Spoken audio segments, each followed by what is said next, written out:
Bien, hermanos, nosotros estuvimos leyendo la lectura devocional en Mateo 9, del 9 al 13, pero realmente la predicación no está basada en esa porción, sino en una que es paralela, es prácticamente igual.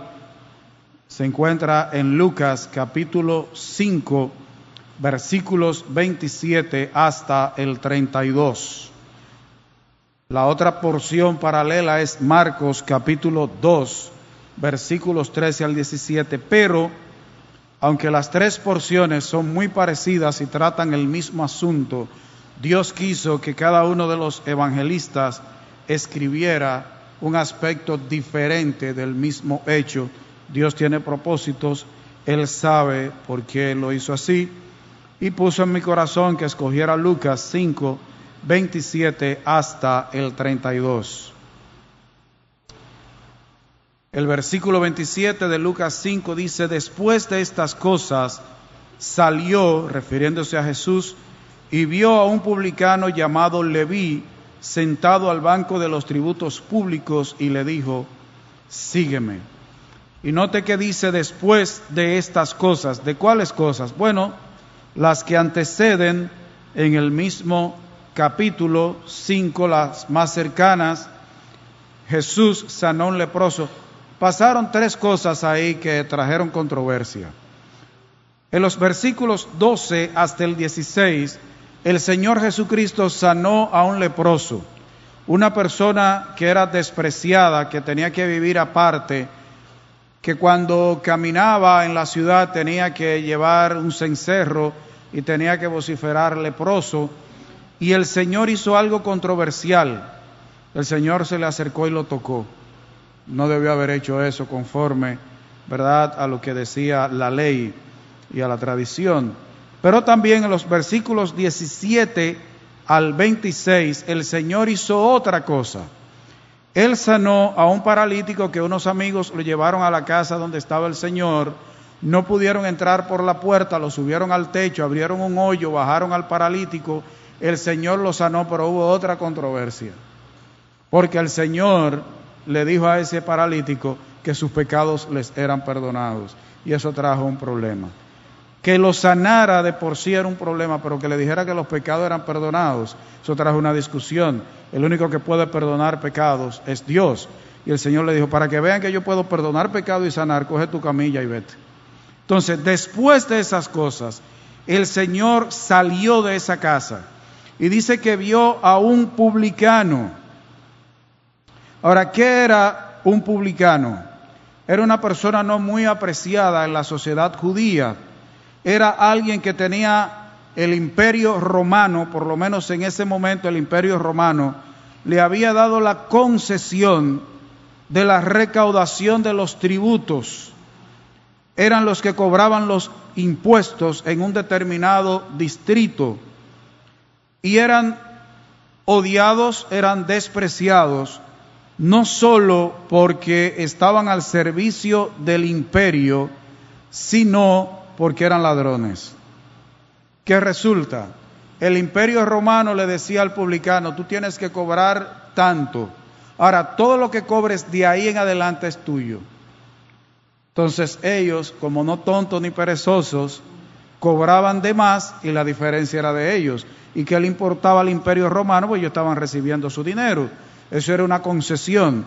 Eran como Odebrecht de la época, más o menos, los publicanos, los recaudadores de impuestos. Y aquí dice que se llamaba Leví. Y ya ahí hay una diferencia en los evangelios. Porque en Mateo 9 dice que se llamaba Mateo. Pero en Lucas 5 y en Marcos 2 dice Leví. La misma persona, lo único que su nombre original era Leví. Y el Señor le cambió el nombre por Mateo. Mateo significa don o regalo de Dios.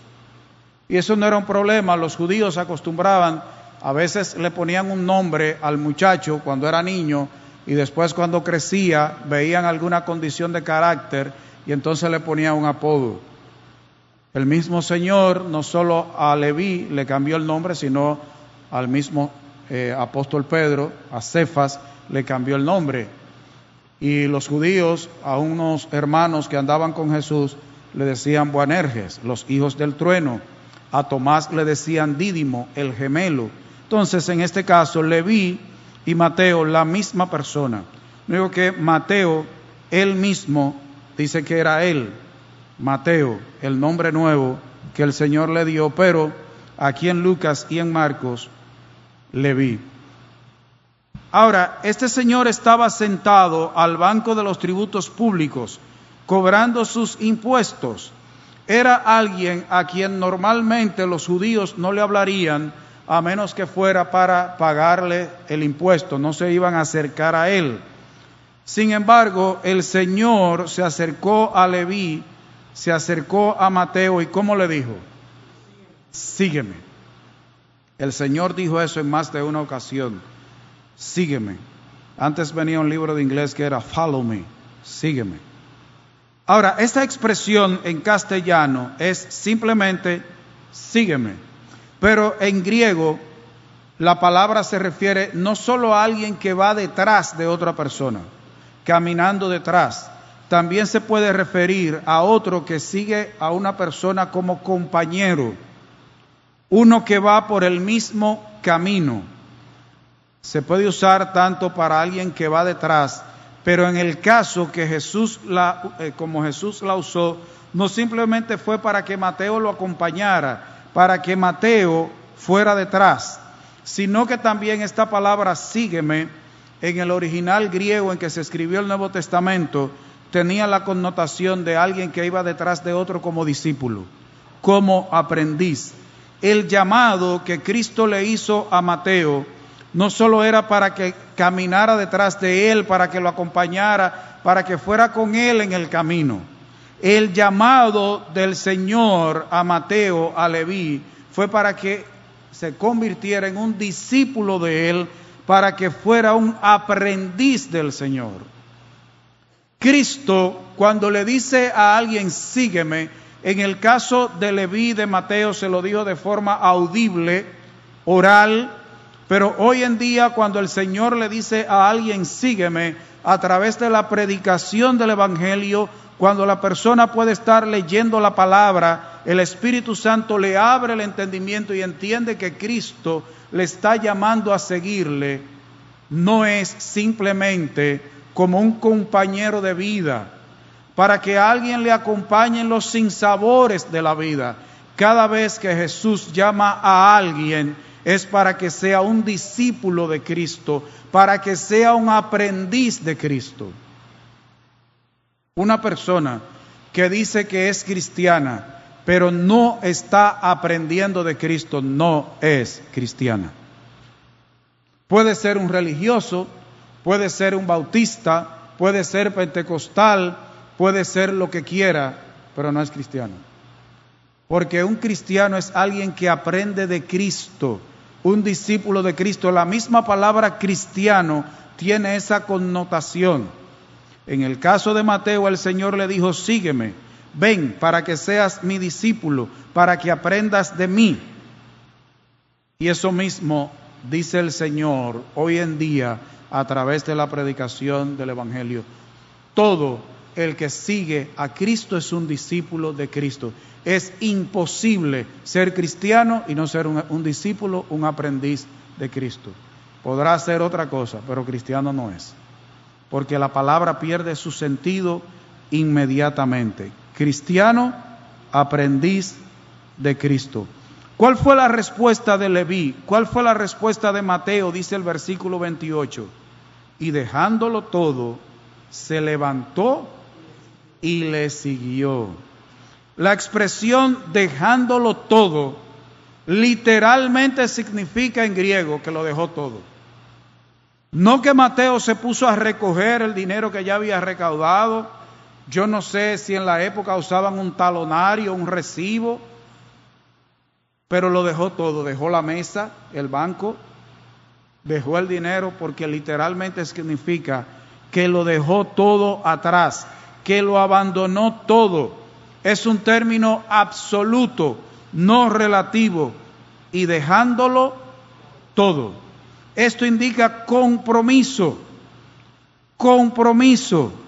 Mateo lo dejó todo para seguir a Cristo, para ir detrás de Cristo, para ser discípulo de Cristo. Un compromiso total.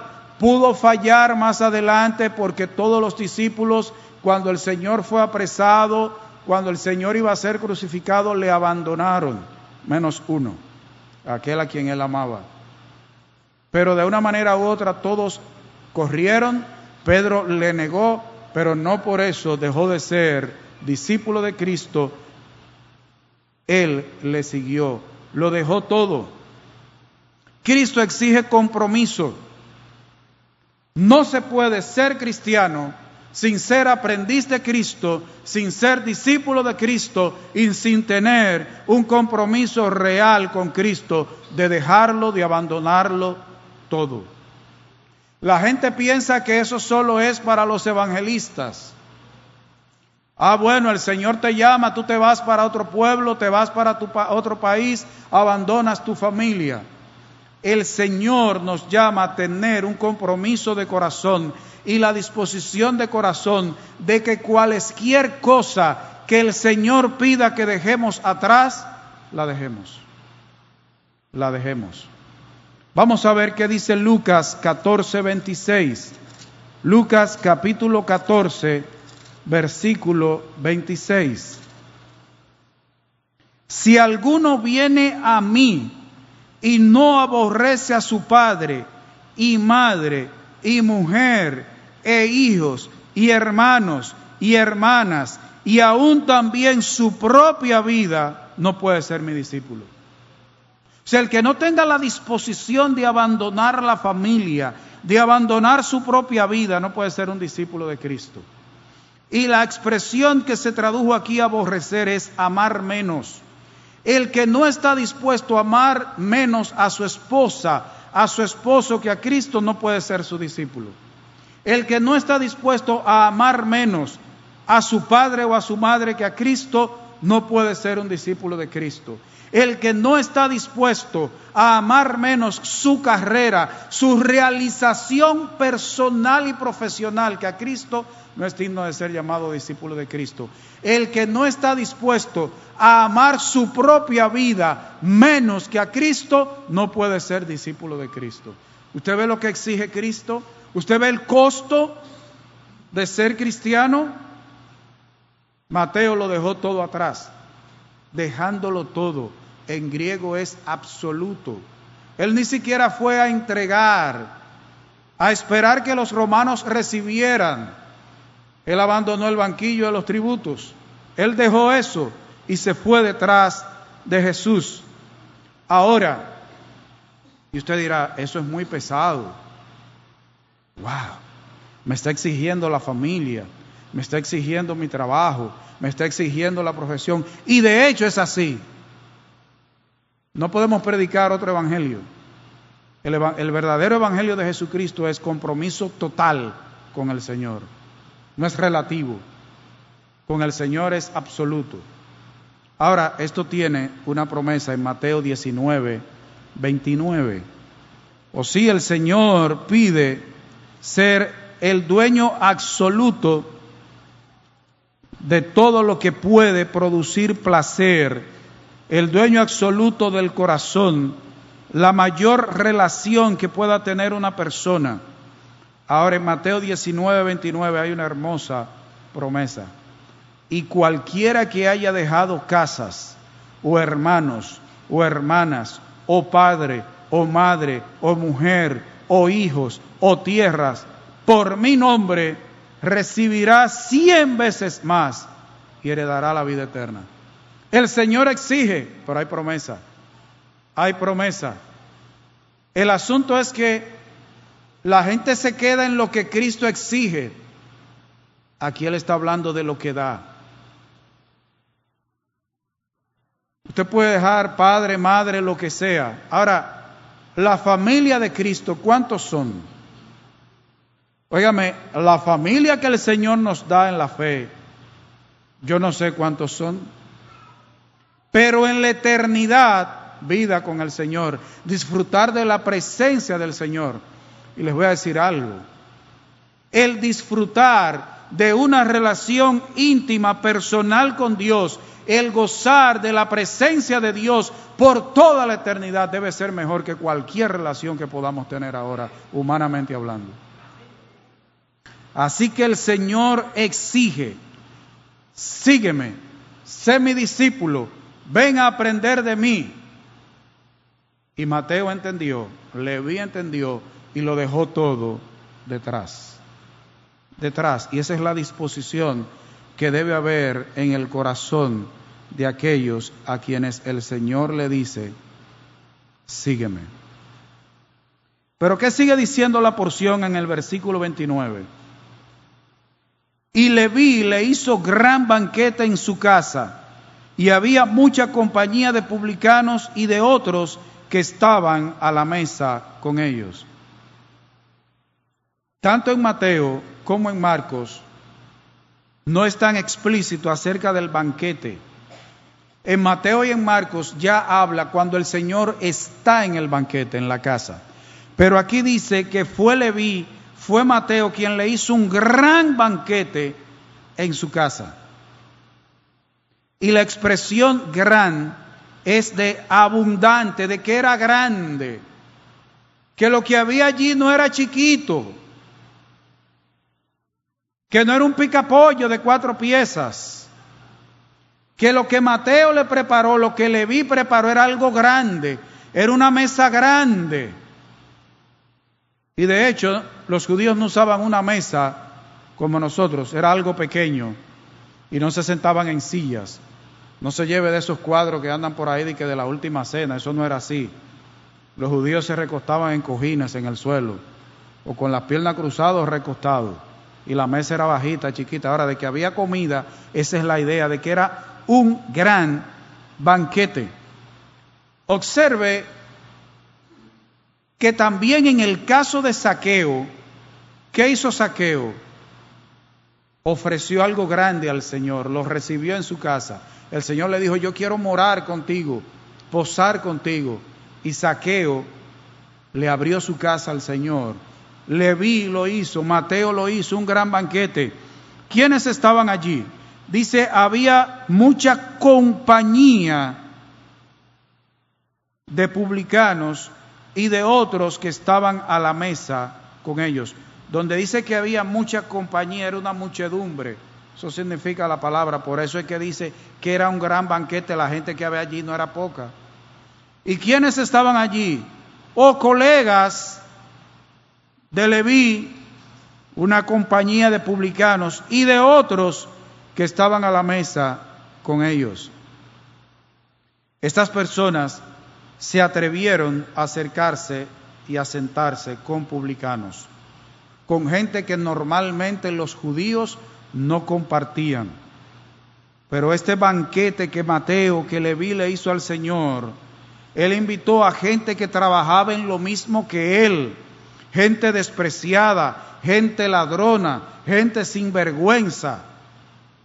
Y él la invitó allí a los publicanos y a otros, una muchedumbre, una gran cantidad. A esta gente no le dio vergüenza reunirse con los publicanos. Pero habían otros personajes allí que aparecían siempre. Ellos andaban detrás del Señor. Déjeme decirle que esta gente era mejor que el DNI de nosotros o que el servicio secreto de la policía. Esta gente apareció allí, el versículo 30.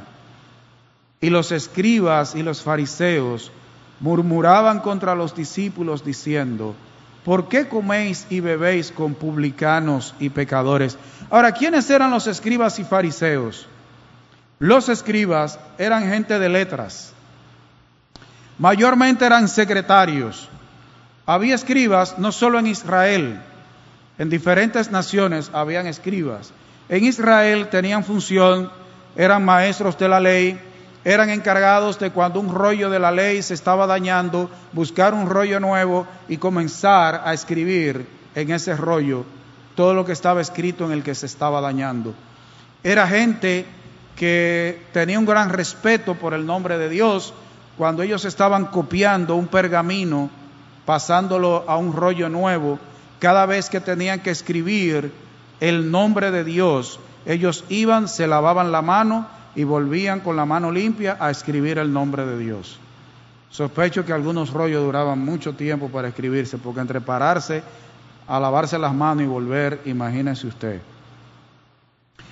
Estaban relacionados con los fariseos porque pertenecían al mismo partido, tenían la misma corriente política.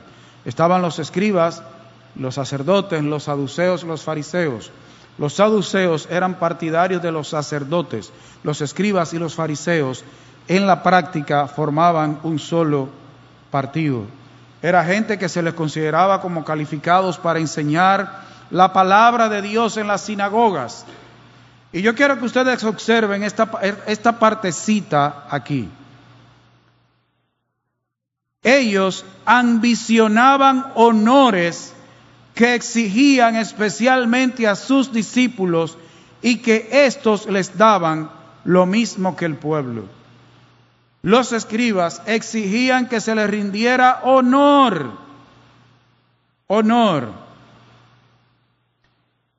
Y esta otra partecita, bajo ellos la vida vino a ser una carga. Ellos mismos intentaban evadir algunos de sus preceptos. Los escribas eran tan religiosos, por eso es que los fariseos y ellos eran lo mismo. Los escribas eran tan religiosos, tenían tantos preceptos, habían cargado tanto la vida religiosa de la nación, que hasta a ellos mismos les resultaba pesado sus propios mandamientos. Su religión era una carga para ellos mismos, mire qué cosa. Esos eran los escribas. Y los fariseos, muy conocidos, el nombre de ellos procedía de una palabra aramea que significaba separar. Eran los separados. ¿Cuándo surgieron los fariseos? Los fariseos surgieron cuando la nación de Israel fue invadida por los griegos, básicamente.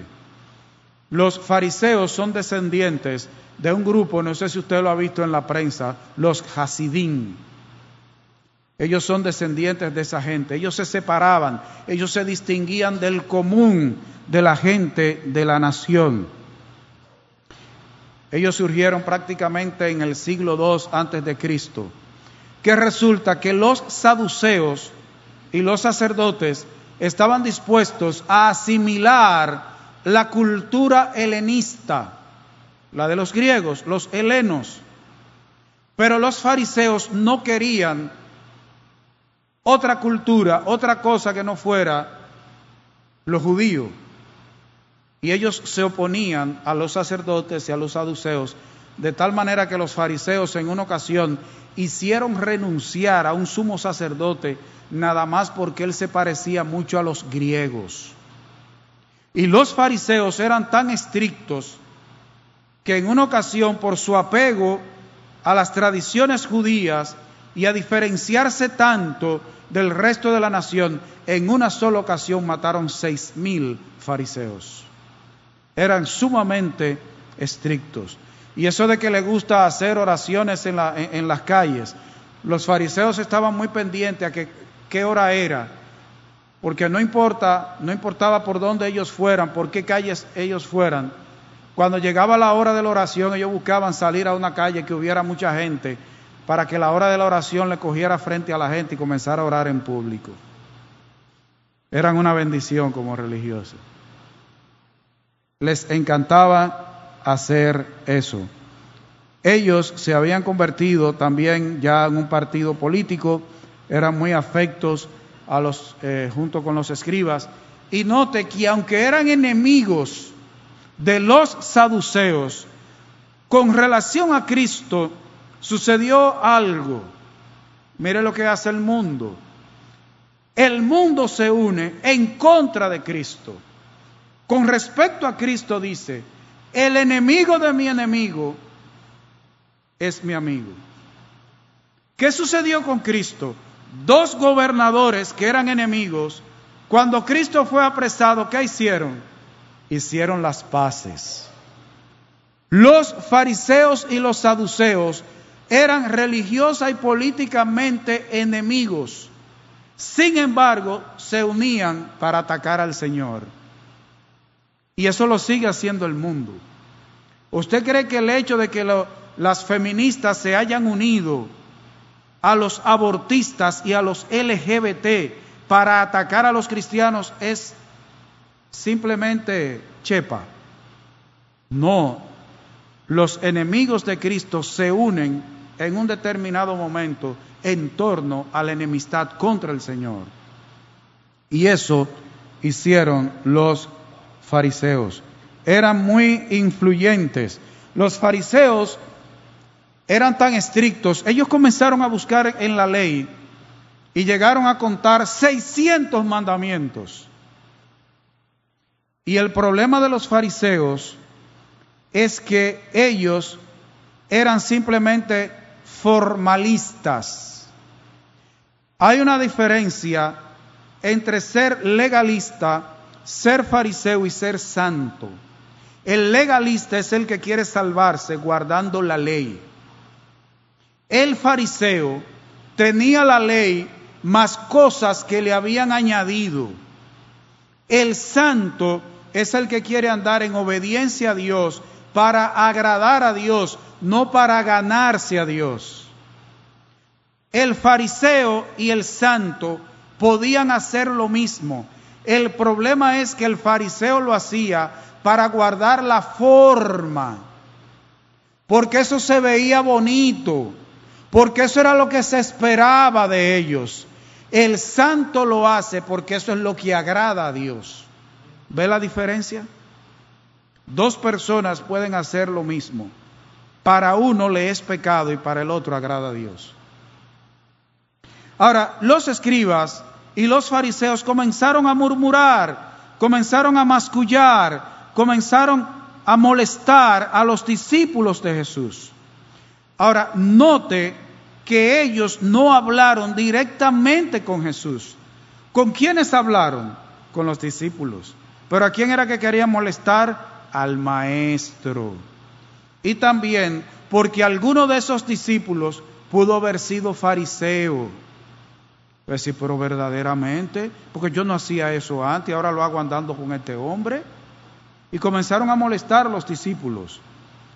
Pero el asunto era molestar al maestro, desmoralizar a los discípulos. Y noten algo interesante. Cuando ellos hicieron la pregunta, ¿cómo la hicieron? ¿Por qué coméis y bebéis con publicanos y pecadores? Los fariseos tenían a los publicanos tan malos que ni siquiera lo consideraban junto con los otros pecadores. Fíjense, publicanos y pecadores. Para el fariseo y el escriba, el publicano era tan poca cosa, era tan poco digno de aprecio que ni a pecador llegaba. Ustedes notan ahí la pregunta, publicanos y pecadores. Pero los publicanos, igual que toda la raza humana, pecadores. Pero ellos hicieron la diferencia. Tenían un bajo concepto. Eran tan malos que no se podían contar ni siquiera con el resto de los humanos. Pero también, al preguntar los escribas y fariseos, ¿por qué comían y bebían con los publicanos y pecadores? Ellos se estaban exceptuando de los pecadores. Ellos no se estaban considerando pecadores. Los otros son los pecadores. Esos publicanos malvados, traidores de la nación. Y esos otros que están ahí comiendo y bebiendo con ustedes. Nosotros somos diferentes. ¿Ustedes recuerdan el religioso y el publicano que fueron a orar?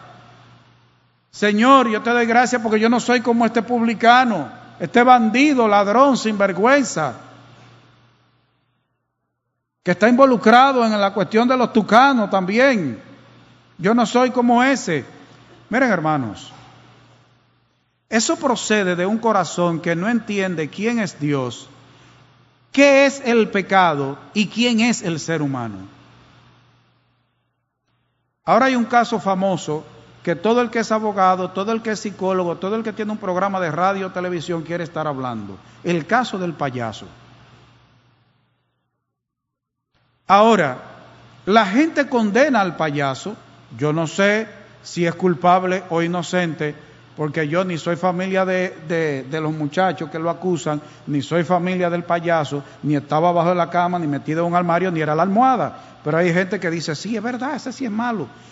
Pero ¿qué es lo que sucede? La gente se alarma con estos casos.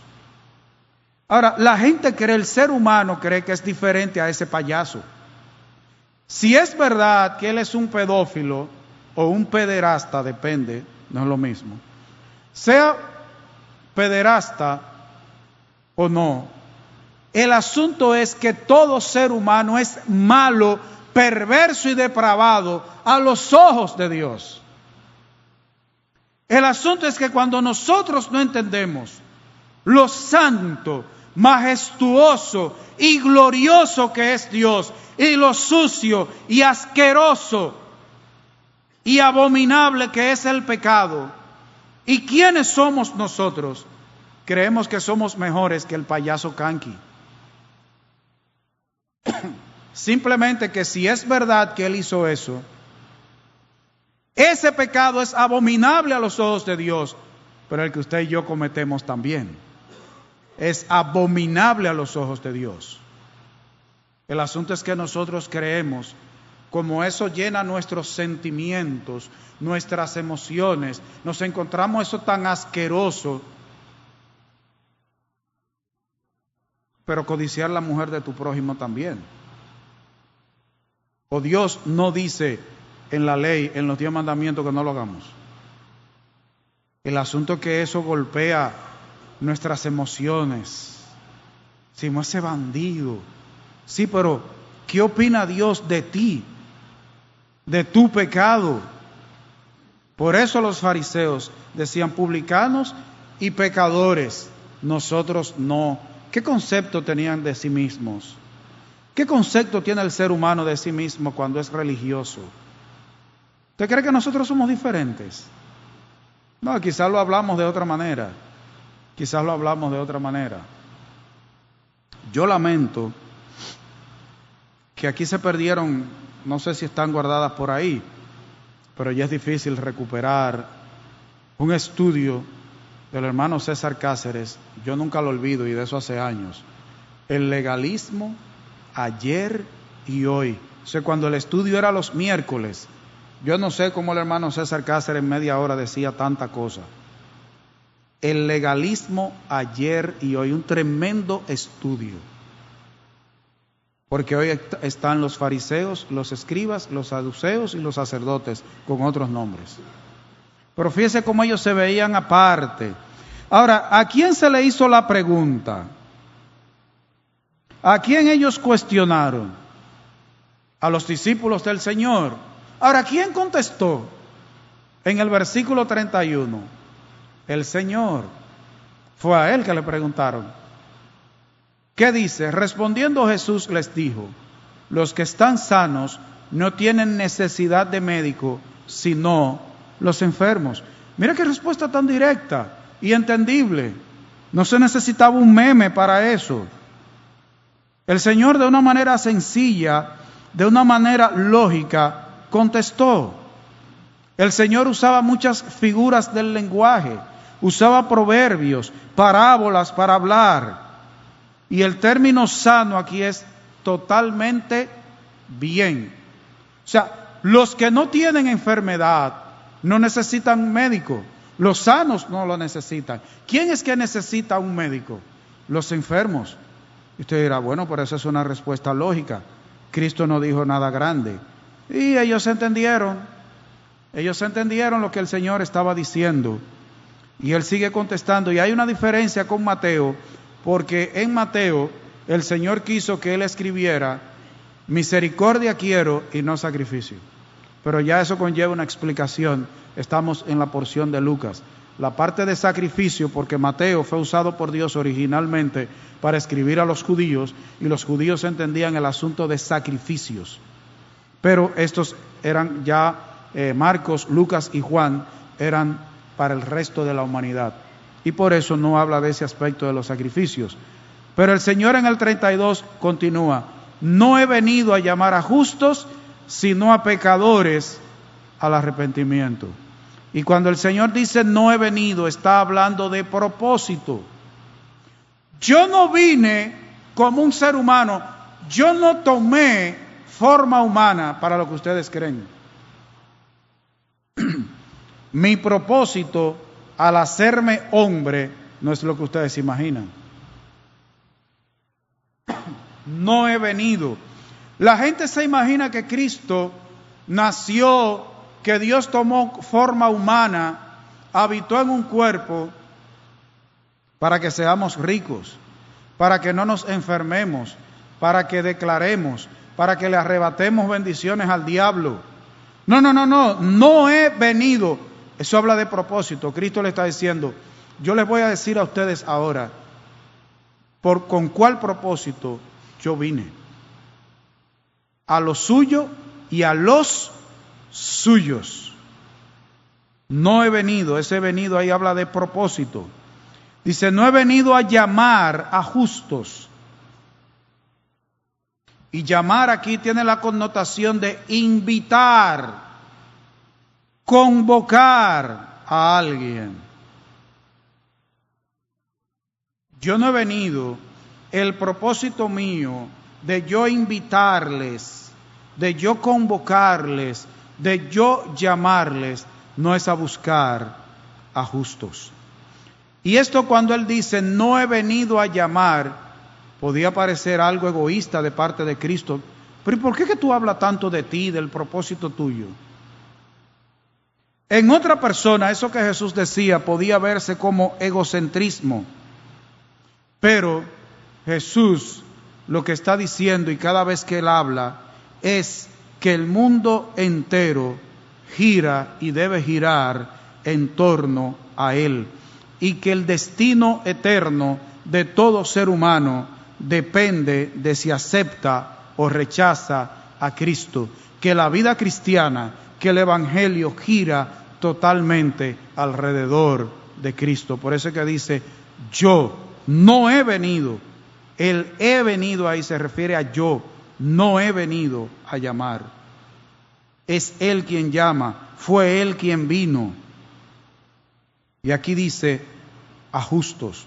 El Señor no vino a llamar a justos. Ustedes fariseos se consideran justos. Ustedes se consideran que están sanos. Ustedes creen que no tienen necesidad de la medicina divina. Ustedes creen que no tienen necesidad del médico divino.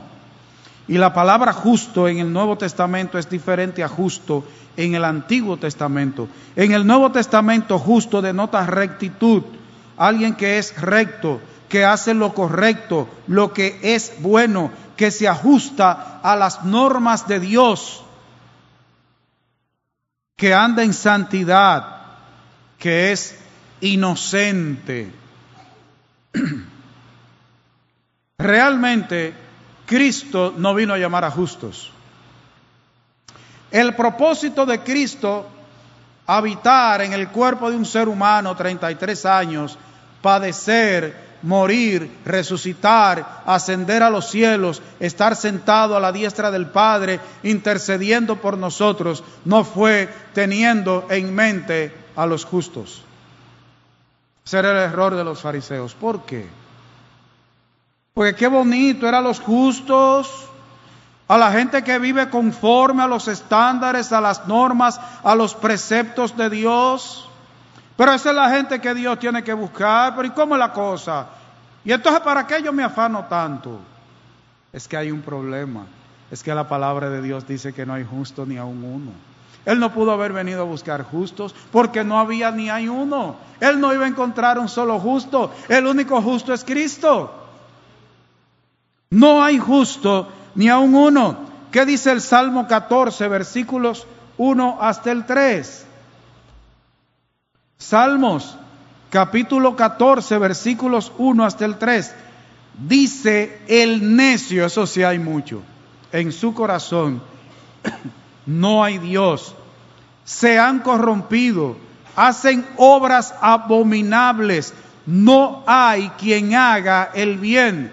Jehová miró desde los cielos sobre los hijos de los hombres para ver si había algún entendido que buscara a Dios. Todos se desviaron, a una se han corrompido. No hay quien haga lo bueno, no hay ni siquiera uno. ¿Y qué dice Romanos capítulo 3, versículos 10 al 12? Para que no vayan a decir, no, pero eso fue el salmista que lo dijo.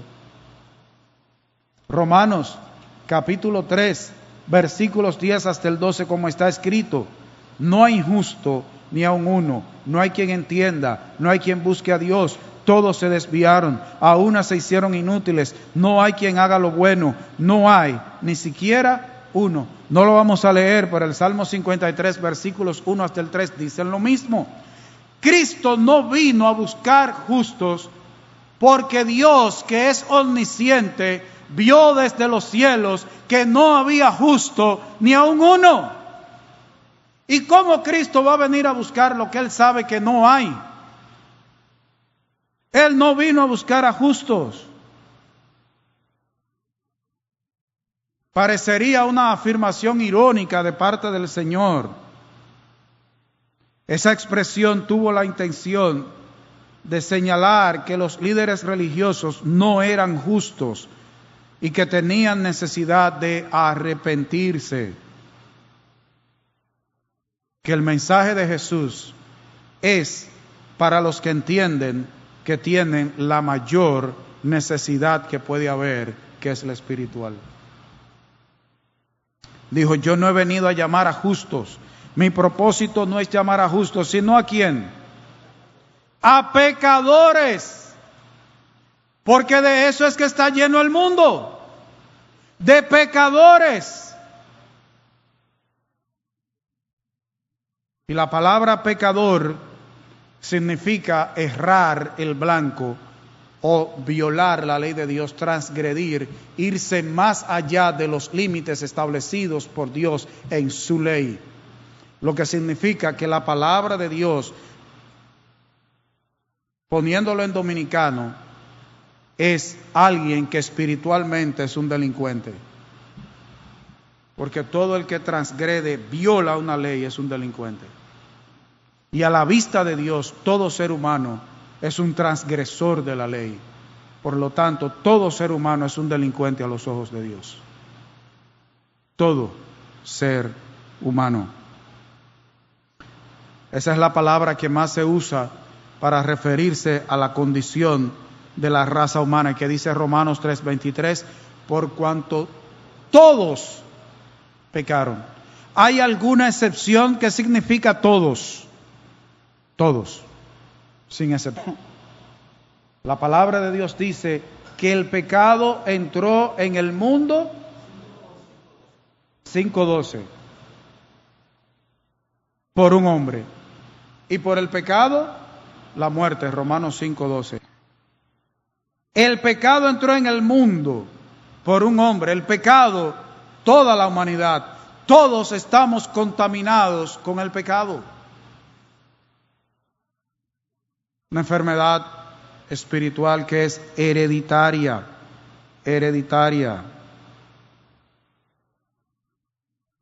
Los fariseos lo usaban normalmente, oiga, ¿para qué?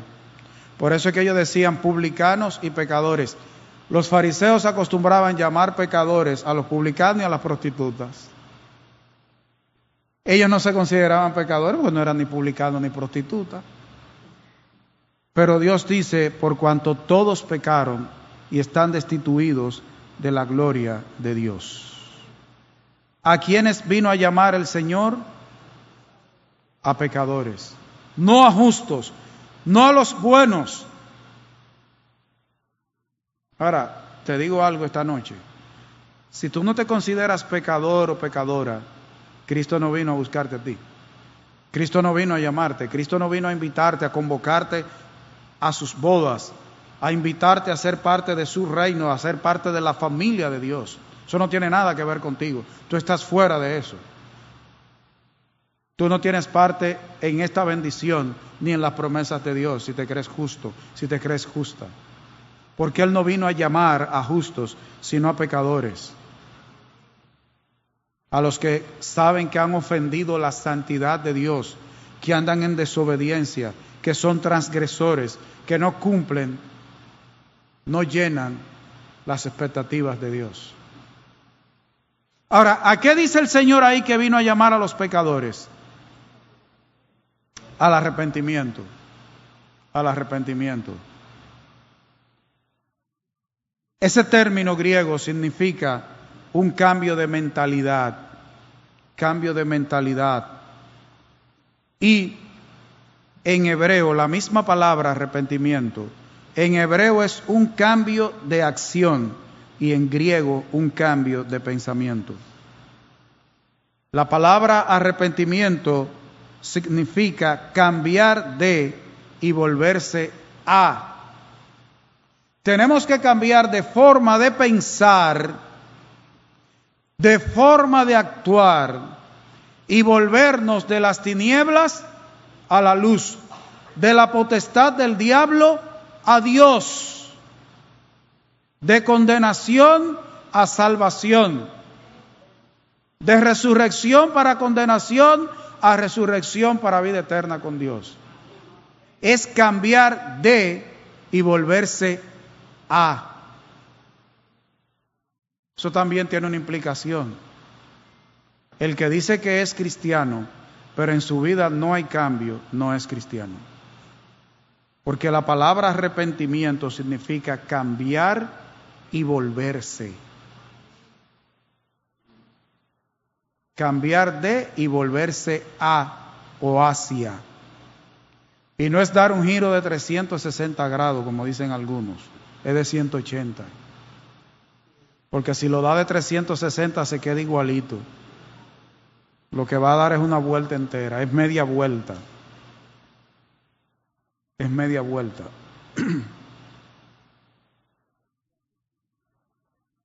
Involucra apartarse del pecado y acercarse a Dios, porque hay un problema. Hay mucha gente que cree que ser cristiano, que ser evangélico, que ser hijo de Dios es simplemente dejar de hacer. Y no es solo dejar de hacer lo malo, es comenzar a hacer lo bueno, producto de que usted se ha vuelto a Dios. Porque entonces hay gente que dice que es cristiana, comienza a asistir a un templo, a culto, se sienta en una silla y ni huele ni hiede. Y eso no es ser cristiano. El cristiano tiene olor de vida para vida, dice la Biblia. No tenemos el mejor perfume, a Cristo el Señor. Cristo empezó su ministerio llamando al arrepentimiento y todo el Nuevo Testamento llama al arrepentimiento. En el Antiguo Testamento Dios hacía un llamado algunas veces a individuos, pero el llamado al arrepentimiento en el Antiguo Testamento casi siempre era a Israel como nación. Pero ya en el Nuevo Testamento Dios hace un llamado al arrepentimiento a individuos, a ti como individuo. Mateo 4:17, para que vean cómo el Señor comenzó su ministerio. Mateo capítulo 4, versículo 17. Desde entonces comenzó Jesús a predicar y a decir: arrepentíos, porque el reino de los cielos se ha acercado. ¿Qué comenzó a decir Jesús? Arrepentíos, porque el reino de los cielos se ha acercado. ¿Qué dice Marcos capítulo 1, versículo 15? El tiempo se ha cumplido y el reino de Dios se ha acercado. Arrepentíos y creed el evangelio. Arrepentirse, volverse a Dios, volverse de las tinieblas a la luz, del diablo a Dios, creer el evangelio, creer las buenas noticias de Cristo. ¿Y qué dice Hechos 3:19? Que todo el que sale a evangelizar se lo sabe. Así que arrepentíos y convertíos para que sean borrados vuestros pecados, para que vengan de la presencia del Señor tiempos de refrigerio. Hay que arrepentirse y convertirse, creer en el Evangelio de Jesucristo, creer en Cristo, cambiar de forma de pensar, volverse a Dios. Y eso exige un compromiso. ¿Qué hizo Mateo cuando el Señor le dijo, sígueme? Lo dejó todo. El arrepentirse exige dejarlo todo. Pero ¿qué nos ofrece el Señor? 100 veces más y la vida eterna. Ahora, quiero dejarte algunas preguntas y quiero que medites en ellas. ¿Eres como los fariseos y te consideras espiritualmente santo? ¿No tienes necesidad de médico espiritual porque estás sano, porque estás sana? ¿No necesitas arrepentirte porque eso es para otros, no para ti? Eso es para fulano, que ese sí es verdad que es malo. ¿Reconoces que espiritualmente estás muerto, separado, separada de la gloria de Dios? ¿Entiendes que por tus propios méritos no puedes quitarte tus pecados? ¿Entiendes y reconoces que solo Jesús te puede librar de tus pecados? ¿Solo Jesús? ¿Reconoces que eres de los pecadores que Jesús vino a buscar o no eres de ellos? ¿Te vas a arrepentir creyendo en Cristo y su Evangelio? ¿Recibes hoy la oferta de perdón de parte de Jesús o sigues empecinado, sigues empecinada en tu religiosidad? Cristo dijo que Él no vino a buscar sanos, no vino a buscar justos. Él vino a buscar los que tienen necesidad de médico. Él vino a buscar pecadores al arrepentimiento. Ahora yo te hago una pregunta. ¿Jesús vino a buscarte? ¿Jesús vino a llamarte? ¿O tú no eres de los que el Señor vino a llamar? ¿Tú no eres de los que el Señor vino a convidar? ¿Tú no eres de los que el Señor vino a invitar? Porque para ser del grupo de los que el Señor vino a llamar, hay que reconocer que se es pecador, que se está separado de la gloria de Dios y que se tiene necesidad de Cristo. Vamos a orar. Señor, te damos gracias en esta noche, porque hubo un momento en nuestra historia en que el Espíritu Santo abrió nuestros ojos y entendimos nuestra necesidad de Cristo, tu santidad, tu majestad, tu gloria, nuestra pecaminosidad y nuestra imposibilidad de limpiarnos, de llenar tus expectativas, de satisfacer tus demandas por nuestros propios méritos. Gracias por tu gracia. Oh, Señor, yo te ruego, te suplico en esta noche que el Espíritu Santo haya abierto y abra el entendimiento de nuestros amigos que en esta noche han escuchado lo que tú dijiste a estos escribas y fariseos en esta porción de tu palabra. Oh Señor, intranquiliza sus corazones con el mensaje del Evangelio. Yo te ruego, te suplico, Señor, que el Espíritu Santo convierta a alguien en esta noche.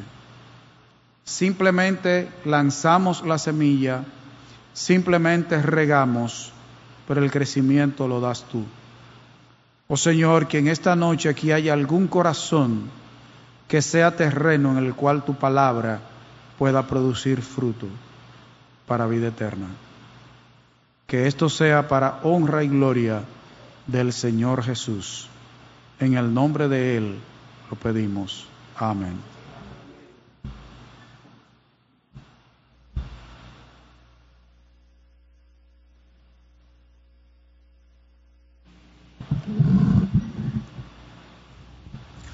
Queremos recordarle a la iglesia que el próximo domingo el culto será a las 10 de la mañana. No habrá escuela dominical por motivo de las conferencias.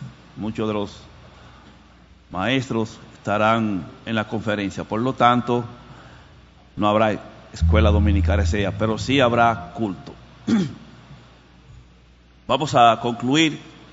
Cambien de posición, mis hermanos. Vamos a cantar del 299.